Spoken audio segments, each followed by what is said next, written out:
یہ یوم افطار جس کو عید الفطر کہا جاتا ہے، یہ سجدہ شکر ہے اللہ کے حضور کے مالک تو نے ہمیں ہدایت عطا کی، تو نے ہمیں توفیق عطا کی، اور تیری توفیق کے بغیر سخت گرمی کے یہ روزے ہم نہ رکھ پاتے، تیری توفیق کے بغیر فاقے نہ کاٹ پاتے، یہ تیرے ہی کرم سے، تیری ہی دی ہوئی توفیق سے ہمیں صبر نصیب ہوا۔ الصوم نصف الصبر، روزہ آدھا صبر ہے۔ تو جس نے توفیق دی، اب اسی کا شکریہ ادا کرنے کے لیے ہم کھلے میدان میں، ہم مرکز میں، ہم مسجد میں، ہم مختلف جگہوں پہ جمع ہوتے ہیں اور جمع ہو کے اس بات کا اعلان کرتے ہیں، مالک میری توفیق بھی تیرے کرم کا صدقہ یہ قدم اٹھتے نہیں اٹھائے جاتے ہیں۔ تو نے توفیق دی تو روزے رکھے گئے، تو نے توفیق دی تو گنتی کے دن پورے ہوئے، تو نے توفیق دی تو مالک تیرے ہی حضور حاضر ہوئے، اور یہ تیرا ہی کرم ہے اور تیری ہی کرم نوازیوں کے رنگ ہیں۔ حضرت معاذ بن جبل رضی اللہ تعالیٰ عنہ فرماتے ہیں کہ ایک دن حضور نے میرا ہاتھ پکڑا اور ہاتھ پکڑ کے فرمایا، اے معاذ واللہ انی لأحبک، اللہ کی قسم میں تجھ سے پیار کرتا ہوں۔ پھر دوبارہ فرمایا، واللہ انی لأحبک، اے معاذ میں اللہ کی قسم تم سے پیار کرتا ہوں۔ اور اس پیار کی وجہ سے حضور نے حضرت معاذ بن جبل کو بتایا کیا، میں تجھ کو وصیت کرتا ہوں کہ ہر نماز کے بعد ان کلموں کو جو میں تمہیں بتا رہا ہوں ان کو ترک نہیں کرنا، اس کو بھولنا نہیں ہے، اس کو چھوڑنا نہیں ہے۔ اور وہ کیا؟ اللہم اعنی علی ذکرک و شکرک و حسن عبادتک، اے اللہ مجھے توفیق دے اپنی عبادت کی، مجھے توفیق دے اپنے ذکر کی، مجھے توفیق دے اپنا شکر ادا کرنے کی۔ تو اللہ کا شکر ادا کرنے کی اس سے توفیق مانگی، مالک نعمت بھی تو دے اور اس نعمت پر شکرانے کی توفیق بھی تو عطا کر۔ اور اللہ فرماتے ہیں میری دی ہوئی نعمت پر میرا جب تم شکر ادا کرو گے میری دی ہوئی توفیق کے ساتھ، تو میں تم سے عہد کرتا ہوں لئن شکرتم لازیدنکم، میں تمہیں اور زیادہ عطا کروں گا۔ اللہ اکبر، شکریہ سے نعمت میں اضافہ ہوتا ہے، نعمت میں برکت ہوتی ہے۔ ایک دوسرے مقام پہ کتنی خوبصورت بات ارشاد کی، ما یفعل اللہ بعذابکم ان شکرتم و آمنتم، اللہ فرماتا ہے کہ وہ تمہیں عذاب دے کے کیا کرے گا اگر تم شکریہ ادا کرو اور ایمان لاؤ۔ اللہ کی چاہت نہیں ہے کہ تجھے جہنم کی بھڑکتی ہوئی آگ میں ڈالے، جو آگ تمہاری ہڈیاں توڑ کے رکھ دے، تمہارا گوشت جلا کے رکھ دے اور تم وہاں ذلت سہو، یہ تمہارے رب کی منشا نہیں ہے۔ وہ یہ چاہتا ہے کہ تمہیں جنت کی بہاریں نصیب فرمائے۔ یہ تمہارا عمل ہے کہ تم عذابوں کو خرید رہے ہو، تم عذابوں میں چھلانگے لگا رہے ہو۔ اس کی مرضی کیا ہے، اس کی رضا کیا ہے کہ تم شکر ادا کرو اور اس پر ایمان لاؤ، تو وہ تمہارے گناہ بھی معاف کر دے، تمہارے درجے بھی بلند فرما دے۔ بلکہ ایک دوسرے موقع پہ اللہ تعالیٰ نے قرآن مجید میں ارشاد فرمایا کہ تم جہنم کے گھڑے میں گرنے والے تھے، ایک جنبش پا کی دیر تھی کہ تم ایندھن بن جاتے۔ کہا کہ میری نعمت کا شکر ادا کرو کہ جس نعمت نے، اس نعمت سے مراد محمد عربی صلی اللہ علیہ وسلم، تمہیں جہنم سے نکال کے جنت کی راہوں پہ ڈال دیا۔ تو ہمارا رب ہمیں بخشنا چاہتا ہے، ہمارا رب ہماری مغفرت کرنا چاہتا ہے، ہمارے گناہوں کو معاف کرنا چاہتا ہے۔ رحمت رب بہانہ می جوید، اس کی رحمتیں بہانہ تلاش کرتی ہیں اور بندوں کو بخشنا اسے بڑا پسند ہے۔ تو وہ کتنا کریم ہے، کتنا کریم ہے، کتنا کرم فرمانے والا ہے، کتنا رحیم ہے بندوں پر۔ جب بندے عیدگاہ کی طرف آ رہے ہوتے ہیں اور چیخ چیخ کے کہہ رہے ہوتے ہیں اللہ اکبر اللہ اکبر لا الہ الا اللہ واللہ اکبر اللہ اکبر وللہ الحمد اللہ اکبر لا الہ الا اللہ واللہ اکبر اللہ اکبر وللہ الحمد اللہ اکبر لا الہ الا اللہ واللہ اکبر اللہ اکبر وللہ الحمد۔ تو اللہ فرشتوں سے فرماتا ہے کہ کیا مزدوری دی جائے اس مزدور کو جو کام پورا کرے؟ تو وہ کہتے ہیں مالک اجر تو پورا ہی ملنا چاہیے۔ تو فرمایا یہ چیخ چیخ کے جو مجھے پکارتے ہوئے آ رہے ہیں میں نے ان کو بخش دیا۔ اور وہ چیخ چیخ کے کیا کہتے ہوئے آ رہے ہیں؟ اللہ اکبر لا الہ الا اللہ واللہ اکبر اللہ اکبر وللہ الحمد۔ عید کے دن کلیجہ پھٹتا ہے، ایک طرف ہم عید کی خوشیاں منا رہے ہوتے ہیں اور ایک طرف غریبوں کے بچے روٹ کے بیٹھے ہوتے ہیں، کہ اتنے پیسے دو گے تو ہم گھر سے جائیں گے. بچے تو بچے ہوتے ہیں اور تو کھیلنے کو چاند بھی مانگ لیتے ہیں. وہ مجھے واقعہ نہیں بھولتا اس کرد کا جس نے اپنے مزدور باپ سے کانچ کی چوڑیاں مانگی تھی اور باپ نے اس کو چوڑیاں مہیا نہ کر سکا تو اگلے دن اخبار میں تصویر چھپی کہ وہ پھندے سے جھول گئی اور وہ معصوم 7 سال کی بچی وہ خودکشی کر گئی. وہ کانچ کی چوڑیاں لے کر نہ دے سکا.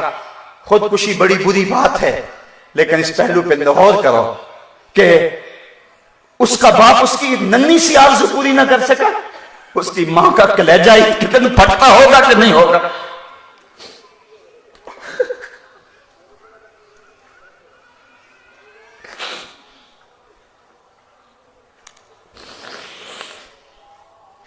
اعلی نسب کوٹھیوں میں رہنے والوں غریبوں کی جھونپڑیوں کو بھی دیکھو. بڑے بڑی کاروں میں گھومنے والوں ان پیدل چلتے لوگوں کے دکھوں کو بھی سمجھو. اپنے گھروں میں گھی کے چراغ جلانے والوں ان لوگوں کو بھی دیکھو جو نان شبینہ کو ترستے ہیں. رات کو جن کے گھر میں چولہا روشن نہیں ہوتا. 7-8 سال قبل میں ایک دن بازار گیا. چھوٹی عید کا دن تھا. میرے ساتھ میرا بھائی بھی تھا. تو میں نے کہا کہ گھر جا رہے ہیں چلو کوئی چیز لے جائیں آج عید کا دن ہے. تو مچھلی بازار میں چلے گئے. تو میں نے وہاں ایک عجیب منظر دیکھا جو آج تک مجھے بھول نہیں سکا. ہم نے اسے کہا کہ ہمیں مچھلی دے دے. تو وہ مچھلی کو صاف کر کے جب اس کو کاٹنے لگا تو اس کا سر ایک بالٹی میں ڈال دیا اور اس کی پیچھے دم اس نے تھوڑی سی زیادہ کاٹی اور تھوڑا سا گوشت بھی اس کے ساتھ چلا گیا وہ بھی بالٹی میں ڈال دیا. اس طرح جو بھی وہ مچھلی تیار کرتا تو سر اور دم بالٹی میں ڈالتا چلا جاتا. باقی اس کا جو بھی اس سے غلاظت اور جو کچھ بھی اس سے جو ہے وہ جھڑتا وہ نیچے پھینکتا چلا جاتا. تجسس تھا کہ یہ بالٹی میں کیوں ڈال رہا ہے. خیر تھوڑی دیر کے بعد میں نے دیکھا کہ ایک نوجوان آیا پیچھے سے. اس نے اس کو 10 روپے دیے اور اس نے اس بالٹی میں ہاتھ ڈالا اور چند مچھلی کے سر اور چند اس کی دمبے نکال کر کے ایک شاپر میں ڈال کے اس کو دے دی. حیران سا ہو گیا کہ اس نے یہ کیا کر دی. خیال تھا کہ شاید یہ کوئی نوجوان سا ہے, شاید کوئی کبوتروں شبوتروں کو ڈالتا ہوگا, کوئی ایسا معاملہ ہوگا, اس کا کوئی کبوتر کی غذا بناتا ہوگا. لیکن اس کے باوجود جو ہے وہ تجسس بڑھتا گیا, مجھ سے نہ رہا گیا, میں اس کے پیچھے چلا گیا. میں نے کہا کہ نوجوان اس کو کیا کرے گا. اس کی نظریں تھوڑی سی جھکیں اور مجھے کہنے لگا اس کا شوربہ بناؤں گا اور مچھلی کا مزہ مل جاتا ہے اس سے. صاحبوں میں عید کے دن کی بات سنا رہا ہوں اور اس ملک کی بات سنا رہا ہوں. جب اس ملک کے اندر لوگ ایسی زندگی عید کے دن بھی گزاریں گے, وہ تو حکمرانوں کے گریبان نوچنے کو آئیں گے, وہ تو امیروں کے گھر دے کے خوش نہیں ہوں گے, وہ تو کہیں گے ان محلات کو آگ لگ جائے جو ہم غریبوں کے لیے نان شبینہ بھی میسر نہیں ہے. یہ میں بات جو ہے وہ اپنے معاشرے کا دکھ آپ کے سامنے رکھ رہا ہوں. اللہ قیامت کے دن اتنی دیر تک کسی شخص کو اپنے سامنے سے ہٹنے نہیں دے گا جب تک یہ پوچھ نہیں لے گا کہ وَفِيمَا أَنفَقَهُ, یہ مال تو نے کہاں خرچ کیا ہے. آج تو افطار پارٹی بھی ہم کرتے ہیں تو ہماری کوشش ہوتی ہے کہ اس میں بھی 2 عدد وزیر آ جائیں اور ہماری شہرت ہو جائے. غریبوں کو تو کوئی وہاں بھی نہیں پوچھتا ہے. ولیمہ ہوتا ہے تو اس وقت بھی ہم فہرست بناتے ہیں تو کہتے ہیں ان لوگوں کو بلائیں کہ جن کی وجہ سے ہمارے گھر کی زینت بنے اور کہیں فلاں فلاں لوگ آئے ہوئے ہیں. کبھی غریبوں کو بھی خیال نہیں. بڑے بڑے تہوار مناتی ہیں, میلوں کا بندوبست کرتی ہیں, دن منائے جاتے ہیں. اسلام کے اندر بھی دن منائے جاتے ہیں اور بڑی قریب ایک دن آنے والا ہے جسے عید الفطر کہا جاتا ہے. لیکن اسلام کے تہوار باقی قوموں کو یہ بتاتے ہیں کہ تہوار منائے کس طرح جاتے ہیں. تو سب سے پہلے تو یہ یاد رکھیں کہ اسلام کے اندر جب عید آتی ہے تو اس کا کوئی مقصد ہے اور ہم نے عید کو کس طرح منانا ہے یہ سارا کچھ ہمارا دین ہمیں بتاتا ہے. پہلے تو یہ آپ دیکھیں کہ عید مسلمان نے کس طرح منانی ہے. سویرے جب اس نے اٹھنا ہے تو اس نے فجر کی نماز کے بعد دوبارہ سے تیاری کرنی ہے, غسل کرنا ہے, صاف لباس پہننا ہے, خوشبو لگانی اور کرنا یہ ہے کہ نماز کے لیے جانا ہے. اس کے عید کا آغاز, اس کے اس خوبصورت تہوار کا آغاز اللہ تبارک و تعالیٰ کی عبادت سے ہو رہا ہے. اور عید منا کب رہا ہے؟ رمضان کے 30 روزے پورے کرنے کے بعد یا 29 کا چاند دیکھنے کے بعد. تو سب سے پہلے ہمیں یہ بتایا جا رہا ہے کہ جب تم عید مناؤ گے تو تم سجدہ شکر کے ساتھ مناؤ گے, اپنے رب کے ساتھ جوڑ کے مناؤ گے, اللہ تبارک و تعالیٰ کی عبادت کے ساتھ مناؤ گے. تو اس میں کوئی شور و غوغا نہیں، کوئی ریلیاں نہیں، کوئی جلوس نہیں، کوئی پٹاخے نہیں، کوئی گانا باجا نہیں. اللہ کی عبادت کے ساتھ بتایا جائے گا کہ تمہارا جو تہوار ہے وہ تہذیب کا، شائستگی کا، خوبصورتی کا، نظم و نسق کا ایک بہترین ذریعہ. تم بڑے راضی جب ہوگے تو پھر بھی تم اپنا ساری جھکاؤ گے رب کی بارگاہ میں، پھر بھی تم یہی کہو گے سبحان ربی العظیم، پھر بھی تم یہی کہو گے سبحان ربی الاعلیٰ، پھر بھی تم اس کی بارگاہ میں جبین نیاز جھکاؤ گے. پہلی بات. دوسری بات، ہمیں پیغام میں عید یہ ہے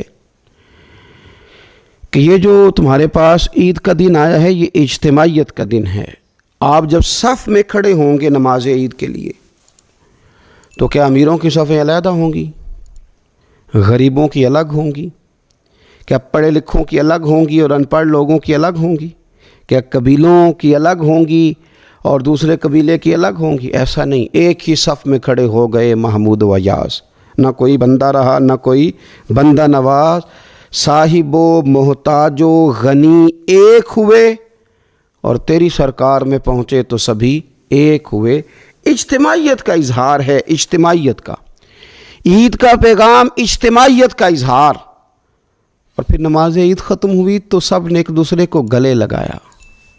غریب نے امیر کو، امیر نے غریب کو. پہلے ایک صف میں نماز پڑھی پھر گلے لگایا. چھوٹے نے بڑے کو، بڑے نے چھوٹے کو.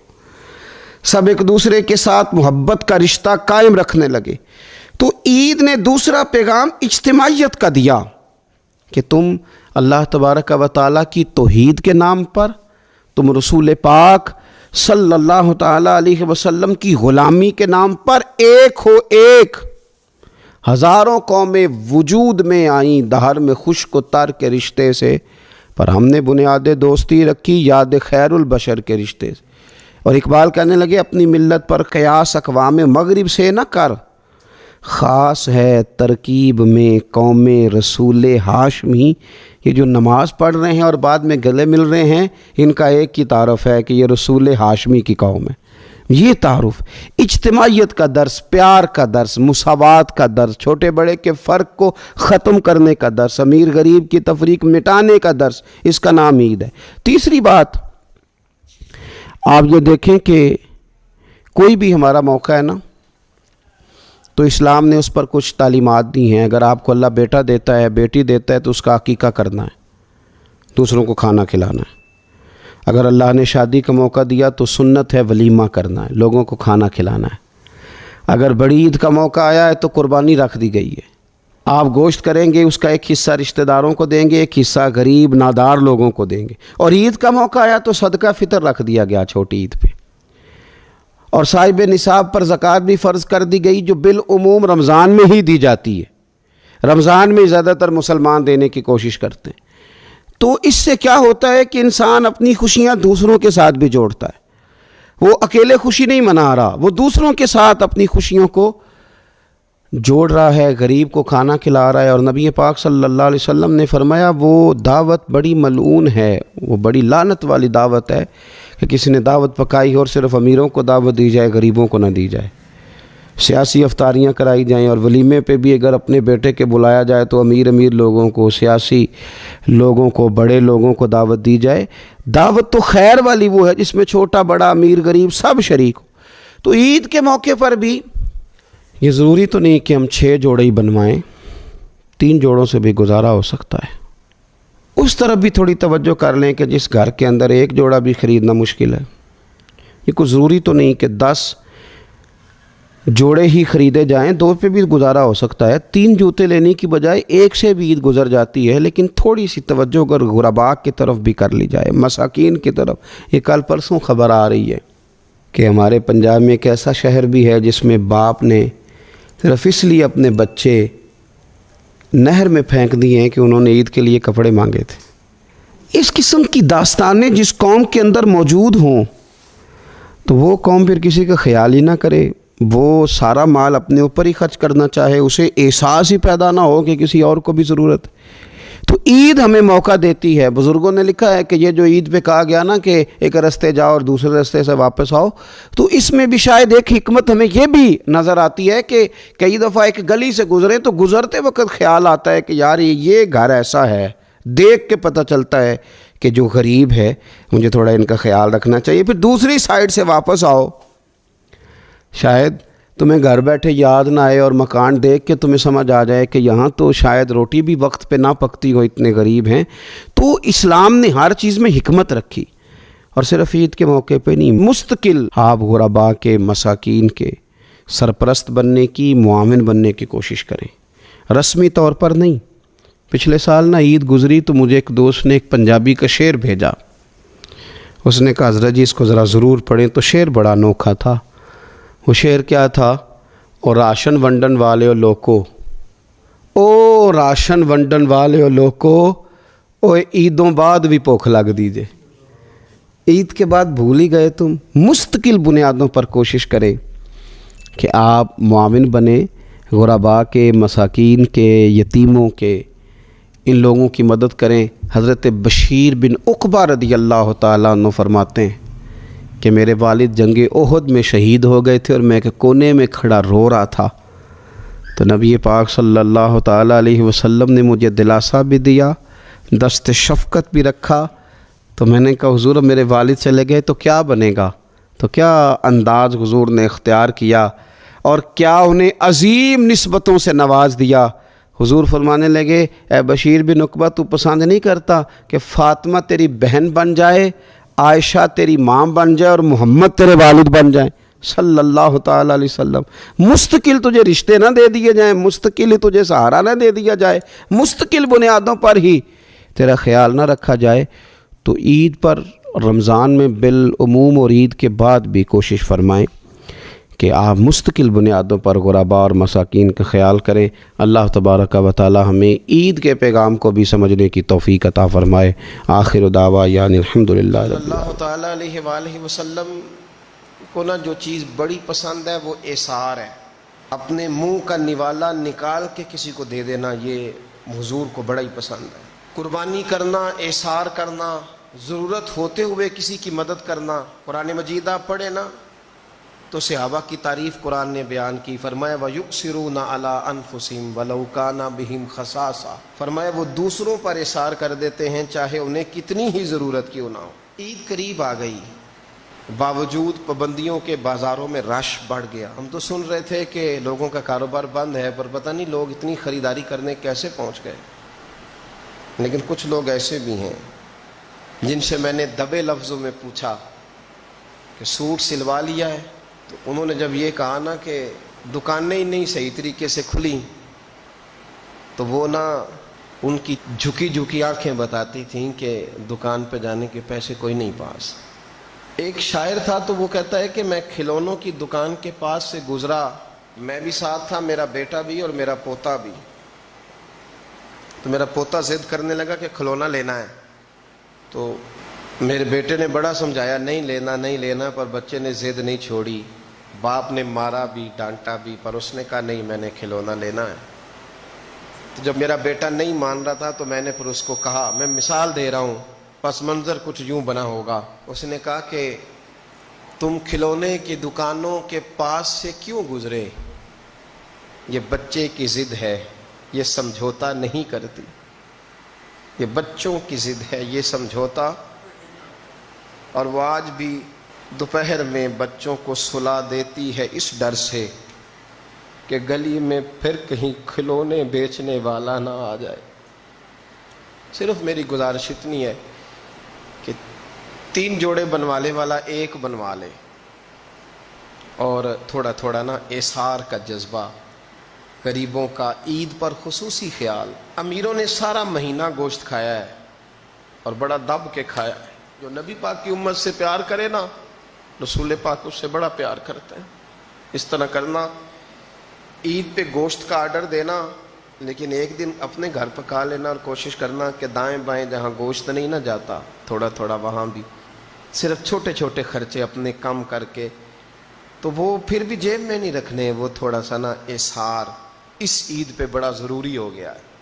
ہاں کچھ ہیں ایسے ہی گھر, آپ یقین کریں گاؤں میں پھر بھی کچھ لوگ ایسے ہیں جو خیال کر لیتے ہیں.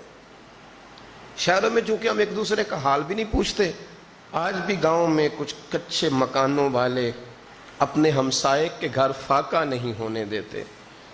تھوڑی تھوڑی یہ اپیل ہے، میری خاص اپیل ہے، یاد رکھنا. تھوڑا سا میرا ایک دوست سے بڑا ہی پیار ہے، بڑا ہی مجھے بڑی محبت ہے. میں کچھ ضروری تو نہیں ہر بندے کے منہ پہ کہا جائے. ان کی بیٹیاں کام کرتی ہیں. مجھے ایک صبح انہوں نے بتایا کہ بچیاں کام پہ جاتی ہیں، تو میں فجر کے بعد سوتا ہوں. اس دن میں سو نہیں سکا، بڑا میں اذیت میں آ گیا. میں نے کہا کہ بیٹیاں تو میری بھی ہیں نا، تو اس لیے یہ تھوڑا سا نا مہربانی کریں خدا را، تھوڑا سا نا امت کا درد بھی محسوس کریں. بڑی بڑی سوسائٹیاں تو تھوڑی ہیں، زیادہ لوگ تو ابھی بھی کچے مکانوں میں ہیں، تو مہربانی کریں تھوڑا سا ان لوگوں کا اس عید پہ ضرور خیال کریں. آج 21 رمضان کو میرے ابا جی فوت ہوئے تھے. آج کے دن، آج ان کو 19 سال ہو گئے. اب 19 سال پہلے میں کہاں تھا آپ سوچ سکتے ہیں. تو میں نے بڑے ان کے جانے کے بعد راتیں بھی دیکھی ہیں، اور میں نے ان کے جانے کے بعد بڑے کٹھن معاملات بھی دیکھے ہیں. تو میں نے یہ ذائقہ چکھا ہے. مجھے پتہ ہے کہ یہ جو غریبی کا اور یتیمی کا رنگ ہوتا ہے، اس کی اصل شکل کیا ہے، وہ میں نے اصل شکل دیکھی ہے. تو میں اس کے مد و جزر سے میں واقف ہوں، مجھے اس کا پتہ ہے. تو مہربانی فرمائیں، آپ سے میری یہ درد مندانہ اپیل ہے کہ تھوڑا تھوڑا دائیں بائیں ضرور توجہ کیجئے گا. رب کریم میری اور آپ کی حفاظت فرمائے، اللہ تعالیٰ کرم نوازی کرے.